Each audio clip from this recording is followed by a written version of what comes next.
why did I write the book? I'm gonna take y'all on a journey on why I wrote the book. So that I've been an entrepreneur since 7 years old, maybe 10 years old. And my daddy don't remember this, and I wish he was in the room.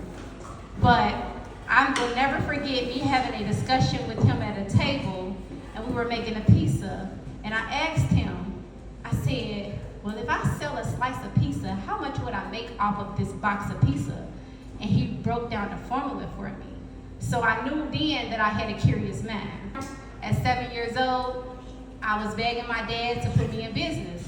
But my daddy always been an entrepreneur, and my family come from entrepreneurship. We got a lot of people in our family that come from a background of entrepreneurship. So me being around my family and watching them, it was just like embedded in me, right? I was selling candy, and my daddy always used to tell me, you need to bring me back $80 to stay in business. And I said, okay. But when my brothers start eating my profit and my stuff, my daddy put me out of business because I didn't bring $80. And he said, no, I ain't got to keep buying this. You out of business. That's when my candy shop got shut down. So after that, fast forward, I became a truck driver with my baby father that just left, and we had a trucking company called Mobile Transportation. So I learned the trucking part of entrepreneurship, the logistics part of entrepreneurship, and so I did that for a couple years. But I realized when I was doing that I can't work for nobody. Like, I just had it in me. So I did UPS as a UPS delivery driver for 10 years, but I was always in the truck alone, so it's almost like my own business. I was delivering packages, I get my truck, I'll leave. I never was like to be around people. I like to do things on my own term. And fast forward, COVID 2020, I had my daughter, but I remember I had a traumatic birth with my first daughter, and I said, you know what? I want to start a doula business. Again, business then come into my mind. So I'm like, I'm doing a doula business, did a fairy godmother doula services business, and failed. I wouldn't say failed, but I made so many mistakes when it came to doing business. That business actually taught me what entrepreneurship was really about. Like it, huh? She was so cold. I still was good at what I did. I delivered her baby, so yeah. I had her in and out 2 hours. She came to the hospital, I came, we did what we did, the baby was out, the nurse was like, what in the hell? Yeah, that was a whole nother story. So we did a doula business. I had a lot of back end stuff that wasn't going my way because, of course, I was going and, bringing the wrong people to the table. So that really taught me fast pace, that business is ugly.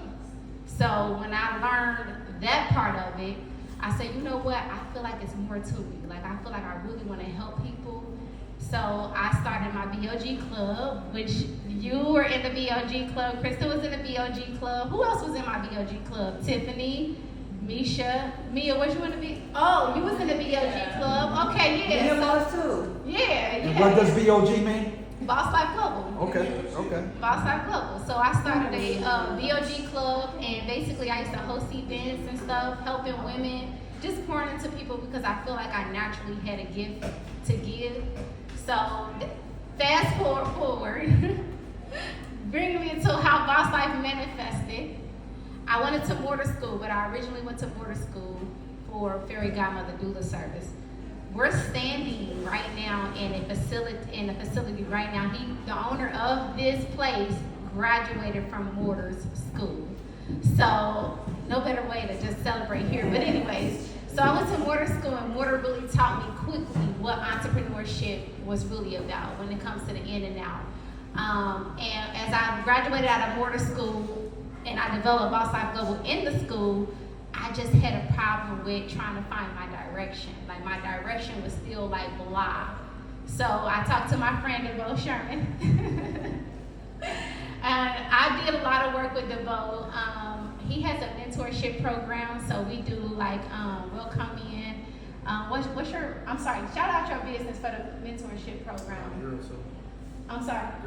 Yeah, exactly. So we used to go every Mondays, and we used to mentor teenager girls that went to Purcell Marian's, a private Catholic school. And he kind of introduced me into, like, he really got me out of my shell when it came to a lot of stuff, honestly. And I had called him and I said, DeVoe, like, I feel like I'm still dry. I feel like there's more. And he said, well, Tasha, you done did business. You know everything about entrepreneurship. Boss Life Global sound like being a boss. Won't you just niche down, just being that, helping entrepreneurs? So the light bulb went off like ding, ding. And I'm like, thank you so much for giving me that insight. So that's kind of how it developed. I realized that the 9-to-5 grind was not for me. So I geared Boss Life Global towards people that wanted to quit their 9-to-5 jobs, that always had a passion to be in business. I created a space for you guys to learn what business is really about. So I basically help personal develop people into entrepreneurship, give them the tools, resources that they need to quit their 9-to-5 job properly. Don't be like me, because in 2020 I just quit my job. But giving them the tools and resources, because entrepreneurship isn't for everybody. You have to have resilience. You have to be motivated. You have to be a self-starter. I mean, you're going to be working 24 hours out of the day. And a lot of people get into business and don't realize that entrepreneurship requires a lot more work than your 9-to-5 job, right?